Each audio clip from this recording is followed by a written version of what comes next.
నమస్కారం భక్తులారా. ఈరోజు మనం భగవద్గీతలోని ఒక అత్యంత లోతైన ఆధ్యాత్మిక భాగాన్ని తెలుసుకోబోతున్నాం. మనసు ఎలా ఉండాలి? జ్ఞాని ఎవరు? శాంతి ఎలా పొందాలి? ఈ ప్రశ్నలకు సమాధానమిస్తూ శ్లోకాలు 91 నుండి 100 వరకు మన జీవితానికి మార్గదర్శకంగా నిలుస్తాయి. ఈ భాగంలో శ్రీకృష్ణుడు మనకు ఒక గొప్ప సత్యాన్ని చెబుతాడు. మనిషి తన కోరికలను విడిచిపెడితేనే నిజమైన శాంతి పొందగలడు. ఎంత సంపద, ఎంత సుఖమున్నా మనసులో ఆశలు, ఆకాంక్షలు, అహంకారముంటే మనకు ప్రశాంతత రాదు.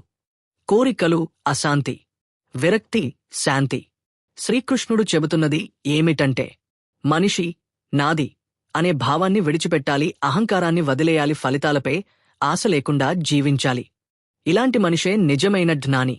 అతను బయట ప్రపంచంలో ఏం జరుగుతున్నా లోపల మాత్రం ప్రశాంతంగా ఉంటాడు. మరొక గొప్ప ఉపమానం ఇక్కడ వస్తుంది. సముద్రంలాగా ఉండాలి మన మనసు. ఎన్ని నదులు సముద్రంలో కలిసినా సముద్రం తన స్థిరత్వాన్ని కోల్పోదు. అలాగే కోరికలు వస్తూనే ఉంటాయి, పరిస్థితులు మారుతూనే ఉంటాయి.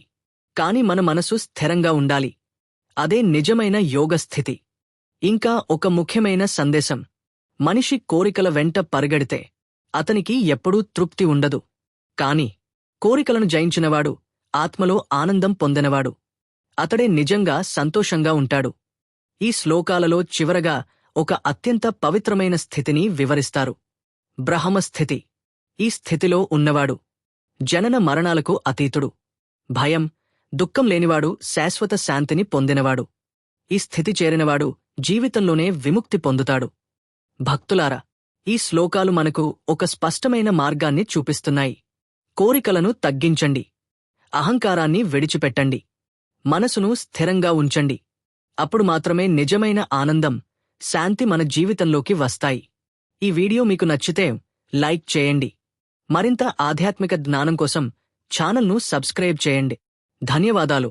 హరి ఓం.